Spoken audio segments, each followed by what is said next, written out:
সম্মানিত মুসল্লি ভাইরা, বর্তমান আমরা সকলেই ব্যক্তিগতভাবে, পারিবারিকভাবে, সামাজিক জীবনে পেরেশান হয়ে আছে। সকলেই বিভিন্ন রকম বালা মুসিবত, ভয়, ক্ষতি, অশান্তির সাথে জীবন যাপন করছে। এই সমস্ত বালা মুসিবত আমাদের উপরে কেন আসে?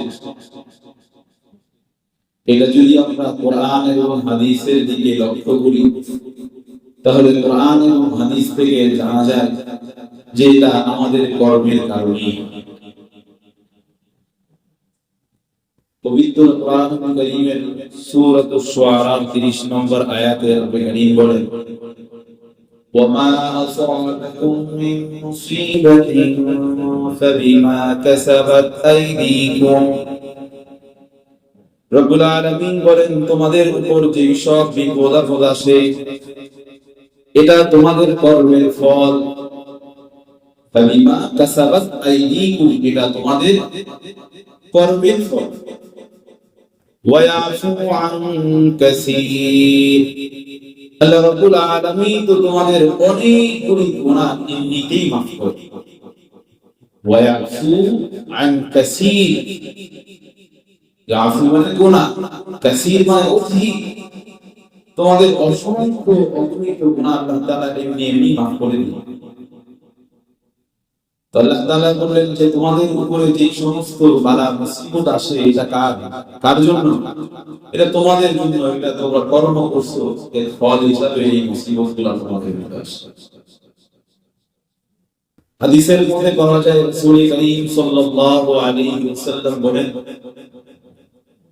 যখন কোন বান্দার কোন আঘাত লাগে, সেটা যে কারণেই হোক না কেন, এটা বান্দার কোন না কোন গুনাহের ফল, এটা কোন না কোন গুনাহের কারণেই তার এই আঘাতটা আসে।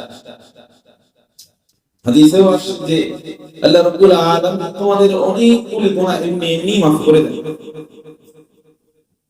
তো মুআজ্জাজ হাজিরিন, তো যে সমস্ত বালা মুসিবত আসে এগুলো আমাদের কর্মের ফল।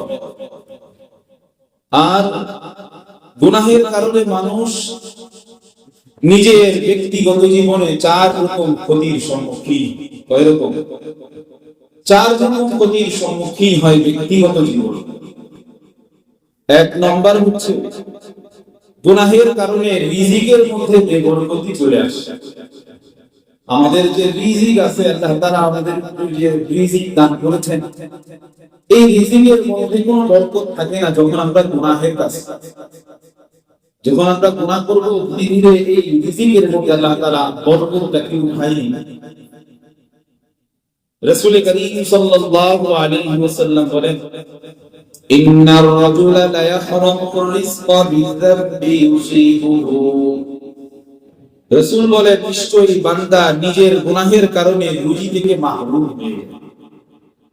আল্লাহ তাআলা তার রিজিকের ফয়সালা তো আগেই করে দিয়েছেন, কিন্তু যখন বান্দা আল্লাহর নাফরমানি করে, আল্লাহর হুকুম মোতাবেক যখন বান্দা চলে না, আল্লাহ তাআলা তার এই রিজিকের যে ফয়সালা করেছিলেন সেখান থেকে আল্লাহ তাআলা মাইনাস করে দেন, তার রিজিক থেকে তাকে মাহরুম করে দেন। এরপরে 2 নম্বর যে ক্ষতির সম্মুখীন হয় ব্যক্তিগত জীবনে, হযরত আব্দুল্লাহ ইবনে আব্বাস রাদিয়াল্লাহু তাআলা আনহু বলেছেন, ইন্না লিস-সাইয়্যাতি সাওয়াদা ফিল ওয়াজহি ওয়া যুলমাতান ফিল কলব।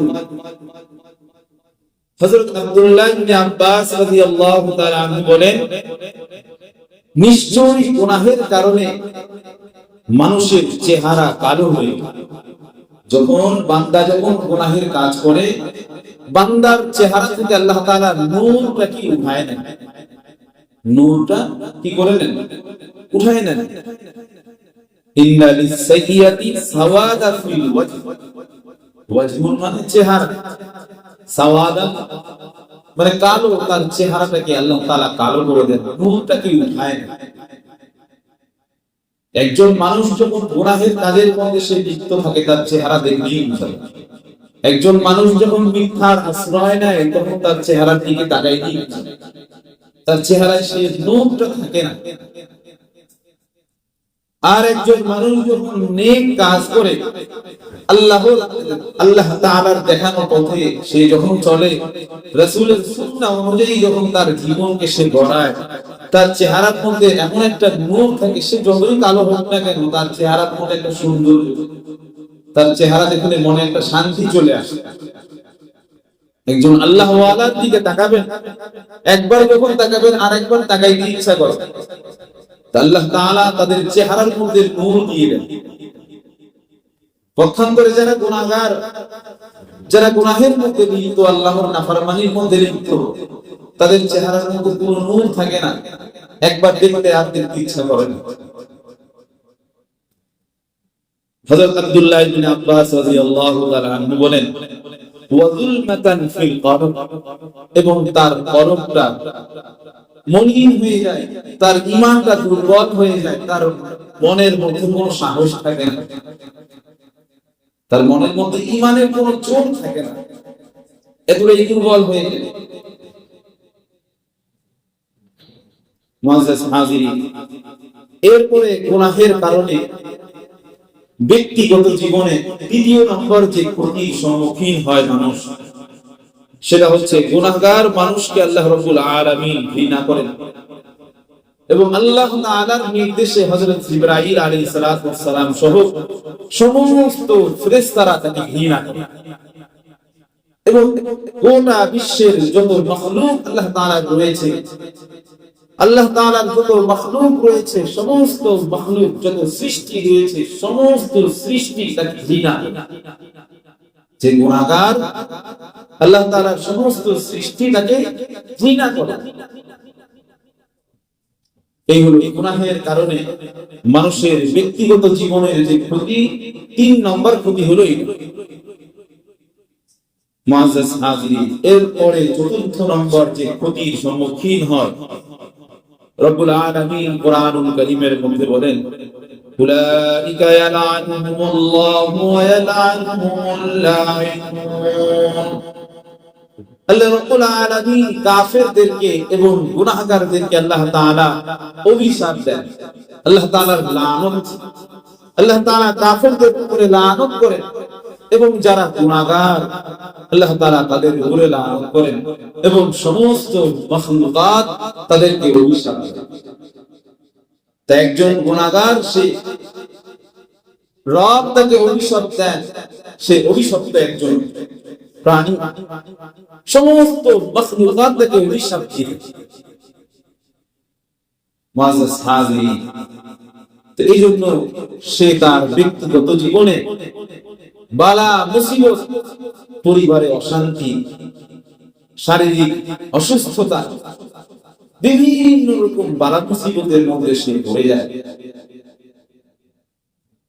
এই জন্য গুনাহ থেকে আমাদেরকে বাঁচতে হবে। গুনাহের মধ্যে পড়ে থাকলে হবে না, মানুষের গুনাহ হবেই, গুনাহের সঙ্গে মানুষের সম্পর্ক রয়েছে। কিন্তু গুনাহ যখনই হয়ে যায়, একজন যারা মুত্তাকি, যারা পরহেজগার, যখন তারা ভুলক্রমে কোনো গুনাহের মধ্যে লিপ্ত হয়ে যাবে, সঙ্গে সঙ্গেই তারা তওবা করে আবার তারা নিষ্পাপ হয়ে যায়। এটাই হলো তাদের গুণ। যারা ওলি আউলিয়া আল্লাহ ওয়ালা, তাদের কি গুনাহ হয় না? তাদেরও গুনাহ হয়ে যায়। একমাত্র নিষ্পাপ হলো নবীরা। নবীদের কোনো গুনাহ আগেও ছিল না, পরেও হবে না। নবুয়তের আগেও তারা গুনাহ করেনি, নবুয়তের পরেও তারা কোনো গুনাহ করেনি। আল্লাহ রাব্বুল আলামিন বলেন, আমি কোন গুনাহগারকে নবী বানাই না। তো যারা বান্দা, আল্লাহর বান্দা, যারা আল্লাহ ওয়ালা, তাদের কি গুনাহ হয় না? তাদেরও গুনাহ হয়ে যায়। যারা মুত্তাকি, তাদেরও গুনাহ হয়ে যায়। সাহাবারা তারাও গুনাহের মধ্যে লিপ্ত হয়েছে, কিন্তু সঙ্গে সঙ্গেই তারা তওবা করে নিয়েছে। গুনাহের মধ্যে তারা অটল ছিলেন না। ভুলক্রমে গুনাহ হয়েছে, সঙ্গে সঙ্গে তারা তওবা করে আবার তারা নিষ্পাপ হয়ে গেছে।